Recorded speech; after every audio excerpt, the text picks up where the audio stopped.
There you go, Ketmo, 101.9 Dog FM, 9:42 the time.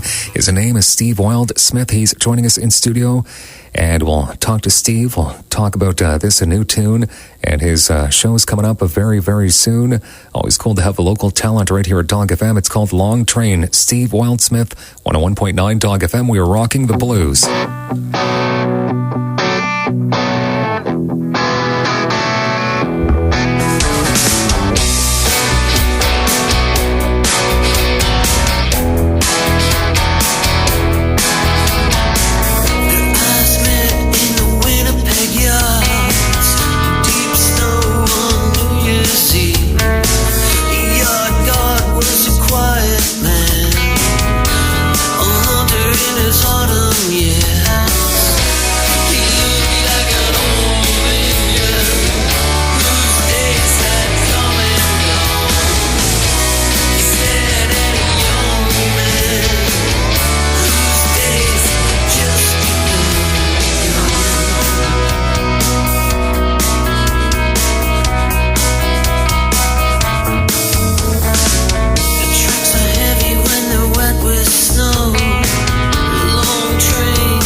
Rockin' the Blues, 101.9 Dog FM.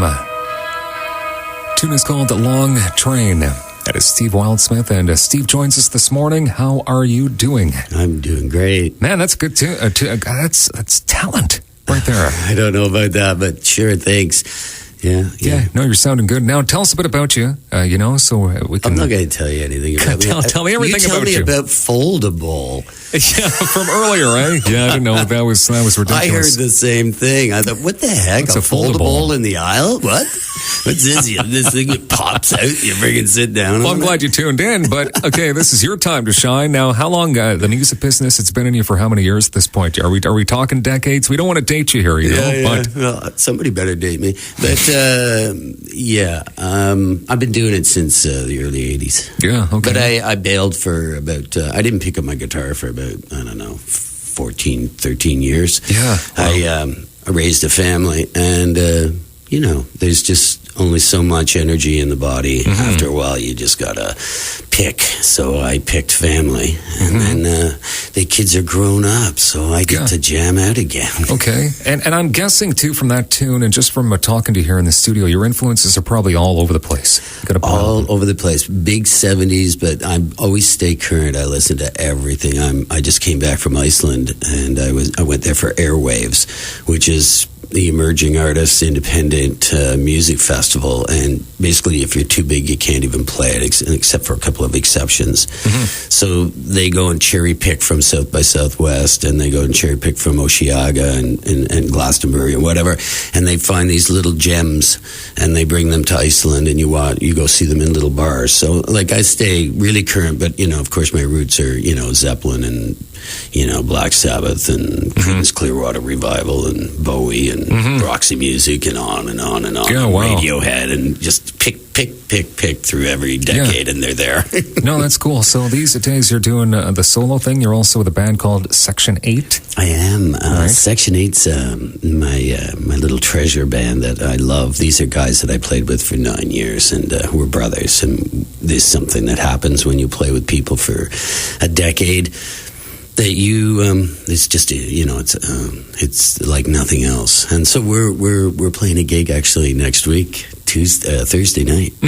Okay, you got a couple of gigs coming up. So the one at is it Babylon on the 22nd? Yeah, that's Section 8, and then I'm playing a Steve Wildesmith, which is the song you just heard. That stuff, it's all the new material. I'm playing that. I think it's the 30th at the Brass Monkey out on Greenbank. And all right, we're playing with the Riot Police and Vendetta, and we're the opener, and I like being the opener because then I get to sit back and enjoy the show. Yeah, you get it out of the way, right? Cool. You warm up the crowd. I do. I really like it. It must actually be neat because you see them all sitting there, just all smug and just ready to be entertained, and then you see them loosen up right in front of you. Well, there is that. Although I never think like that. I just sort of like do my thing when I get up and play, and I think it's really self-indulgent, but anyway, it's fun, and people do respond. I do believe in entertaining.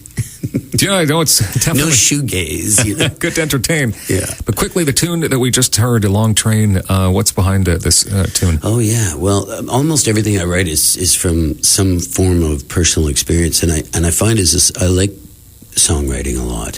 And as a songwriter, basically you're eavesdropping on people's lives all the time to pick up ideas.